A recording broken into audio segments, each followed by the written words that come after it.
Students, welcome to Scholars Public School Jaora. मेरा नाम हेमंत है। हम लोग क्लास 7th के लिए चैप्टर नंबर 13 जिसका नाम है हीटिंग इफेक्ट ऑफ करंट, हमने इलेक्ट्रिक करंट हमने पढ़ लिया था। हमने लास्ट लेक्चर तक हीटिंग इफेक्ट ऑफ करंट के बारे में अच्छे से जान लिया था। आज हम मैग्नेटिक इफेक्ट ऑफ करंट के बारे में अच्छे से जानेंगे। सो शुरू करते हैं आज का लेक्चर।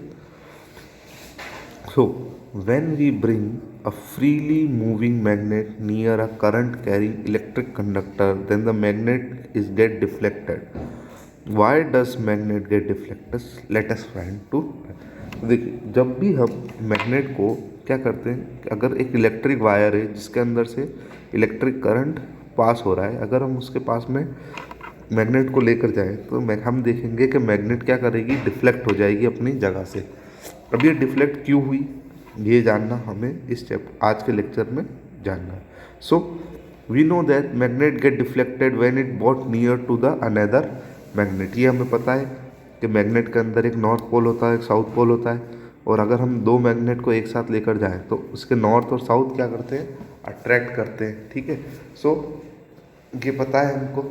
अगर हमने ये देखा कि जैसे ही हम इस मैग्नेट को इस मैग्नेट के पास में लेके गए, तब ये क्या हुआ, तब ये एक दूसरे से क्या होने लग गई, हम देखें तो अट्रैक्ट होने लग गई। ठीक है, सेम चीज़ यहाँ हो रही है कि when magnet get deflected when it brought to the another magnet ना। The magnet compass was steady till the electric current was not flowing through the wire. As soon as electric current started flowing through the wire, the magnet compass get deflected. This indicates that the wire behaves like a magnet when electric current flows through it. This is called magnetic effect of electric current. देखिए, बात इतनी सी आप समझिए, एक ये activity आपके आगे, ये अभी हम परफॉर्म कर नहीं सकते क्योंकि ये एक्टिविटी लैब में परफॉर्म होती है अच्छे से। फिर भी अगर हम इसको सिंपल सा तरीके से जानें तो जब भी इलेक्ट्रिक करंट अगर आपके वायर में से फ्लो हो रहा है तो ऐसी कंडीशन में हमें अच्छे से याद रखना चाहिए कि आपका जो वायर है वो किस तरीके से बिहेव करेगा, ये एक मैग्नेट के जैसा बिहेवियर करेगा। ठीक है, तो जैसे ही हमें ये पता लग जाए कि मैग्नेट के जैसा बिहेवियर कर रहा है, यानी कि उसकी वजह से क्या हो रहा है, एक मैग्नेटिक इफेक्ट बन रहा है। तो उसी मैग्नेटिक इफेक्ट को हम अब पढ़ेंगे। तो किसकी वजह से हो रहा है, तो मैग्नेटिक इफेक्ट ऑफ करंट की वजह से। अब उससे होता क्या क्या है, तो हम देखते हैं इलेक्ट्रोमैग्नेट बन जाती है। इलेक्ट्रोमैग्नेट मतलब करंट की वजह से बनने वाली magnet. So electromagnet is a type of magnet in which produced with the help of electric current. Electromagnets usually consist of large number of closely spaced turn wire or coil. How does coil behave like a magnet, let us do at activity. अब देखिए, ये भी हमारी activity किस तरीके से है, ये भी हमें एक्टिविटी लैब में ही परफॉर्म करनी पड़ेगी। फिर भी अगर आप समझिए तो आपने कभी जो बचपन में खिलौने हम यूज़ करते थे, तो हम लोग देखते हैं कि एक जो हम कार देखते हैं इलेक्ट्रिक कार, उसको अगर आपने खोल के देखा होगा तो आपने देखा होगा एक मशीन होती है जिसके ऊपर कॉपर का वायर लपेटा हुआ जाता है। ठीक है, या फिर आप देखिए तो जब पंखे हम देखते हैं तो पंखे के अंदर आपने देखा होगा कॉपर की कॉइलिंग करते हैं। कॉइल का मतलब क्या होता है कि एक मान लीजिए एक रॉड टाइप ले ली आपने और उसके आसपास आप क्या कर रहे हो, आप उसके आसपास कॉइल कॉपर की क्या कर रहे हैं, कॉइलिंग कर रहे हैं, मतलब कॉइल बना रहे हैं। ठीक है, कॉइल मतलब एक वायर को आपने किसी एक प्रॉपर शेप में दे दिया। इससे क्या होगा कि करंट इसके अंदर बहुत तेज़ी से फ्लो होगा।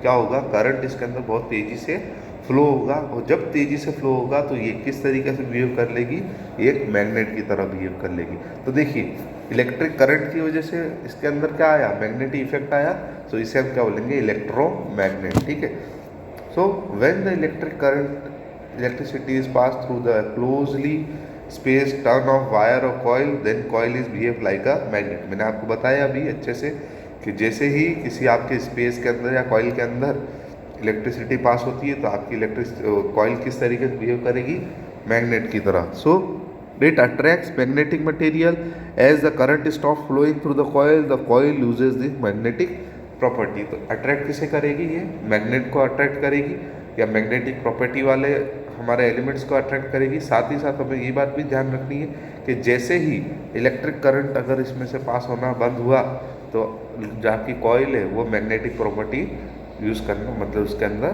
बंद हो जाएगी। सो इलेक्ट्रोमैग्नेट काय की बनी हुई होती है? सबसे पहली बात कैसे बनती है, किस तरीके से स्ट्रॉन्ग बनती है? तो passing through the more current through the coil, ज़्यादा से ज़्यादा करंट आप उसमें पास करें, making more turns in the coil, तो जितने ज़्यादा टर्न्स होंगे उतना ज़्यादा करंट पास थ्रू हो पाएगा, स्ट्रॉन्ग हो पाएगी। Placing a magnetic material inside the core of the coil, ठीक है। तो क्या करोगे आप, मैग्नेटिक मटेरियल को आपके कॉइल के अंदर की तरह रखोगे। सो इसके एडवांटेजेस क्या है? So there are many advantages of using electromagnets over the normal magnet, they are as follow. We can change the strength of electromagnetic according to our requirement. तो देखिए क्या कर पाएंगे हम कर पाएंगे कि ज़्यादा से ज़्यादा जितनी हम कॉइल के अंदर टर्न्स दे देंगे उससे क्या होगा, आपकी मैग्नेट स्ट्रांग बन जाएगी। मैग्नेट स्ट्रांग बनने का मतलब क्या, उसकी स्ट्रेंथ भी ज़्यादा हो जाएगी। तो ऐसी कंडीशन में हम हमारी ज़रूरत के हिसाब से मैग्नेट को, इसकी स्ट्रेंथ को हम बढ़ा भी सकते हैं या घटा भी सकते हैं, ठीक है। और अगर हम बात करें तो when we demagnetise electromagnet by stopping the flow of current through the coils when the electromagnets are not in use. When the magnet loses its magnetic property, it is called demagnetization of magnet. तो देखिए आपको जितनी ज़रूरत थी electric current की, आपने उतना current use कर लिया। इन केस अगर आपको उसकी ज़रूरत नहीं है तो आप क्या करोगे, उसके अंदर से करंट को फ्लो करवाना बंद कर दोगे। जैसे ही आपने करंट को फ्लो करवाना बंद किया, आप उसे क्या बोलोगे, डीमैग्नेटाइजेशन। क्या बोलोगे, डीमैग्नेटाइजेशन। क्योंकि करंट को फ्लो करवाना बंद किया तो क्या हुआ, अपनी मैग्नेटिक प्रॉपर्टी आपकी जो वायर है उसने क्या करी, लूज करी। तो ऐसी कंडीशन में उसको क्या बोलेंगे हम, डीमैग्नेटाइजेशन, ठीक है।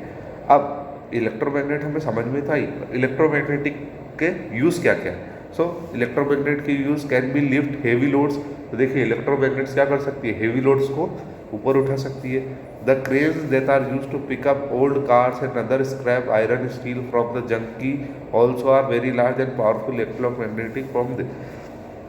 आपने देखा होगा बड़ी बड़ी कारें, या अगर हम बात करें बड़े बड़े कंटेनर जो कि बहुत हेवी होते हैं, अब उन्हें एक क्रेन कैसे उठा लेती है। So only because of electromagnet की वजह से वो आराम से उसे उठा सकती है। Doctor uses tiny electromagnets to take out the magnetic material they are accidentally fallen in the eye of a person. तो क्या करते हैं, जैसे मान लीजिए किसी पर्सन की आई के अंदर मान लीजिए लोहे का कुछ कंकड़ या कुछ छोटा सा पार्ट उनकी आई में चला गया, तो डॉक्टर क्या करेंगे, इलेक्ट्रोमैग्नेट से उसको बाहर निकाल पाएंगे। और manual devices around us electromagnet such as electric motors, speakers and loud speakers. देखिए आपकी मोटरों में, इलेक्ट्रिक मोटरों में काम आती है, स्पीकर्स में काम आती है और लाउड स्पीकर्स में ये काम आती है। इसके बाद आपकी बात आती है इलेक्ट्रिक बेल।